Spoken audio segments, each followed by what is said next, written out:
अस्सलामुअलैकुम मेरे प्यारे नाज़रीन, मेरे चैनल को जरूर सब्सक्राइब करें। मैं स्कूल से आती हूँ तो सबसे पहले अस्सलामुअलैकुम कहती हूँ और जब चाहती हूँ तब अल्लाह हाफ़िज़ कहती हूँ।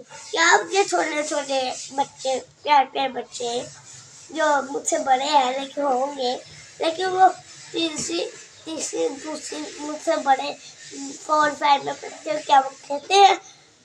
नहीं, अगर नहीं कहते तो प्यारे बच्चों, प्यारे आपकी और भाई, आप आज से कहना शुरू कर दें, क्योंकि अच्छे बच्चे नबी करीम सल्लल्लाहु अलैहि वसल्लम को बहुत पसंद होते हैं। इजाज़त दीजिए और हमारे चैनल को सब्सक्राइब करना न भूलें और कमेंट में लिखकर बताएं हमारे कितने कितने बच्चे अपने माँ बाप को ये सलाम और अल्लाह हाफ़िज़ कहते हैं जब वो स्कूल से आते हैं और जाते हैं। शुक्रिया।